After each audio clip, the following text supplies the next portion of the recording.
From the frontman massacring every finalist to the salesman being beaten as a child, Squid Game Season 3 is full of disturbing backstories. Today, I've picked the worst ones.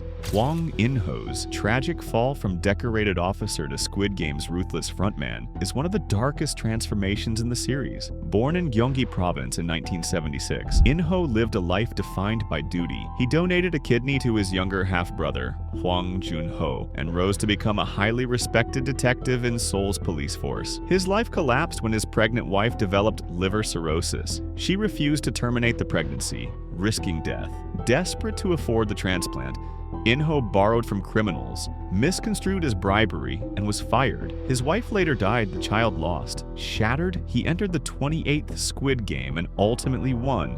But it was too late. Consumed by grief and rage, he joined Oh Il-nam and became the frontman. Years later, during the 33rd Games, Jun-ho infiltrated the island to search for In-ho. As a masked overseer, In-ho executed traitorous guards, enforced brutal rules, and declared that the games offered fairness to society's discarded. He manipulated situations to test morality and loyalty. In a climactic cliffside confrontation, Jun-ho discovered his brother's identity. Refusing to join him, Jun-ho was shot in the shoulder and fell into the sea.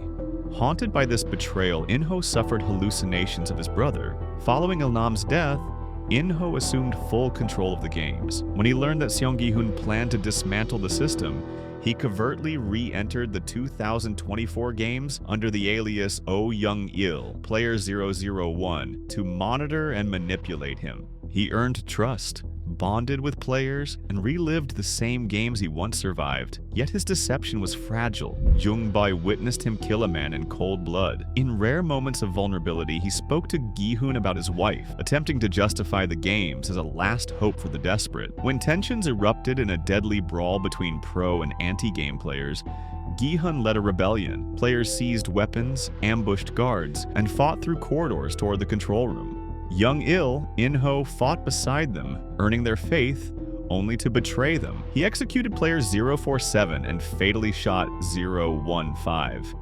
Revealing himself as the frontman, Gi-hoon and Jung-bae were captured. In a chilling climax, In-ho stood over them in his black uniform. Ignoring Gi-hoon's pleas, he coldly executed Jung-bae in front of him, symbolizing his complete moral collapse. The rebellion was crushed. The man who once upheld justice had become its executioner. From a beloved brother and protector to a ghost in a mask, Hwang In-ho's story is a devastating descent into darkness, guilt, and irreversible choices. Jun-hee was alone from the start, an orphan with no family to lean on, dragged into a cruel world she never asked for. Her brief escape came through Lee Myung-gi, a charismatic YouTuber known as MG Coin, whose promises of easy wealth through cryptocurrency pulled her deeper into despair. When the Dalmatian coin turned out to be a scam, Jun-hee lost 30 million won, but Myung-gi vanished before she could confront him. The breakup was just the beginning. Pregnant with Myung-gi's child, Jun-hee refused to abort despite his cold insistence. When he disappeared for 6 months, rumors whispered that his past cons had caught up with him, that he was dead, perhaps violently. Alone and frightened, Jun-hee entered the games, clutching her unborn baby like a fragile hope in a world built on cruelty. The pain in her stomach was constant and sharp, a reminder that death was never far. She hid behind Jang Geum-ja during red light, green light, leaning on her for support, but the burden weighed heavy on her spirit. Geum-ja saw the truth and offered quiet comfort. But Jun-hee's hope was fragile and fading. She watched Myung-gi beaten by players who had also been scammed, their hatred raw and unforgiving. He didn't recognize her, and she didn't reach out. Their fractured past was a chain dragging her deeper into despair. As the games progressed, Jun-hee found no allies, no refuge, only fleeting moments of support from reluctant teammates. Her body weakened, her water broke during a desperate escape. Jeum-ja and Yoon-ju helped deliver the baby, but safety was an illusion. Hyun-ju's murder by Myung-gi shattered what little trust Jun-hee had left. Gyum-ja's subsequent suicide crushed her spirit entirely. Grief and guilt swallowed her whole as she handed her newborn to Gi-hun, her last thread of hope. She entered the next game broken, haunted by loss, tears silently falling as she whispered to the child she fought to protect, a life born into relentless darkness where survival was a bitter, fragile dream.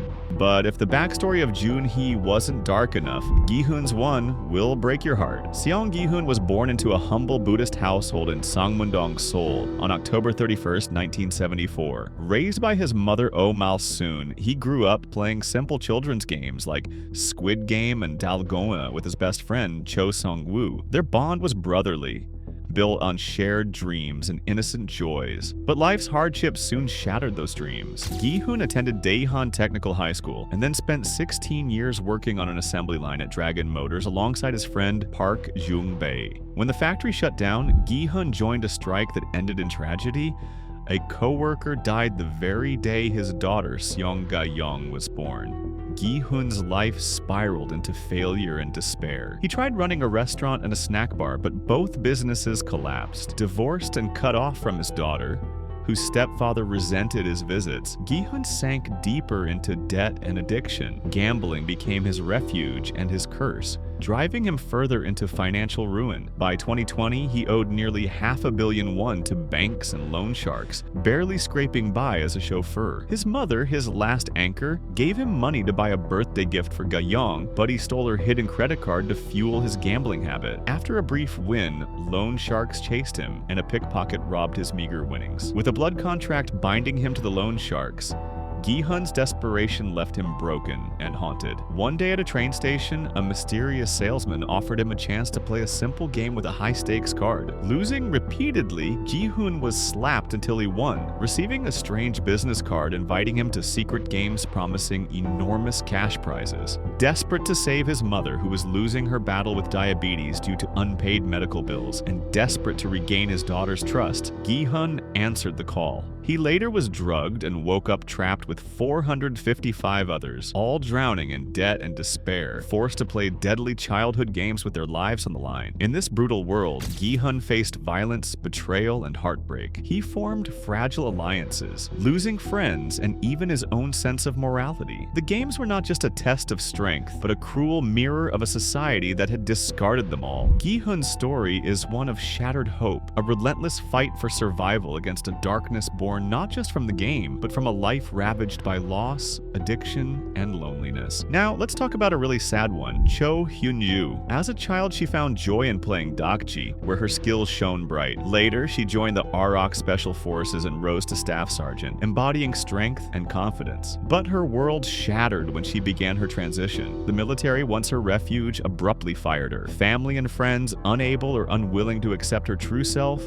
turned their backs. Stripped of career and community, Hyun-joo sank into isolation. Without income or support, debt spiraled out of control, eventually reaching 330 million won. She moved to Gwangmyeong, carrying the heavy weight of loneliness and a desperate dream to afford surgeries in Thailand that would complete her transition and grant her peace. When the Squid Games began, Hyun-joo's past was laid bare to fellow players. Childhood games of Dakji shown, debts announced, exposing her to judgment and suspicion. Yet, amid the cruelty, she found fragile connections with others like Kim Young-mi, Jang Gyum-ja, and Kim Jun-hee. Though harsh and wary, she showed lots of moments of kindness, helping and encouraging them. The brutal games pushed her to the edge. When Seon-yeo's religious breakdown threatened the group, Hyun-joo's patience snapped. A fierce slap and a cold threat revealed her raw pain and fierce will to survive. Beneath the toughness, her vulnerability surfaced. Shy and tearful when kicking the jegi, confessing the life she lost and her hopes for a new one. Haunted by rejection and debt, driven by survival and the faint hope of belonging, Hyun-joo walks a knife's edge between despair and determination, a soldier fighting to reclaim her identity in a world that tried to erase it. Lastly, let's talk about the darkest one. The recruiter began as a mere worker in the shadowy world of the Squid Games, climbing through ranks with brutal efficiency, from soldier to manager, until finally earning the coveted title of recruiter. His ascent was stained with cruelty. He coldly killed his own father during one of the games, proving his merciless dedication to survival and power. Trusted by the game's mysterious creator, Nam, the recruiter was granted a rare opportunity to operate outside the deadly island, luring desperate souls into the games. Armed with a briefcase of cash and envelopes of dakji, he prowled subway stations and parks, offering quick money and false hope to the impoverished and desperate. His methods were cruelly playful, forcing victims into rounds of dakaji, slapping those who lost, a twisted introduction to the horrors that awaited. In 2020, he ensnared the first players of the 33rd Squid Game, including the desperate Gi-hun. He exploited Gi-hun's crushing debts, whispering promises of salvation while knowing full well the nightmare to come. The recruiter's smile was cold, his demeanor unshaken, even as Gi-hun's fury burned bright. By 2024, his sadistic games had evolved. At a park, he toyed with the poor, offering bread or lottery tickets, then cruelly crushing the bread underfoot as a harsh lesson in human greed. When confronted by men hunting him for answers, he effortlessly subdued and trapped them, forcing them into a deadly game of Russian roulette where fate hung on a single bullet. In a final confrontation, the recruiter revealed his bleak worldview.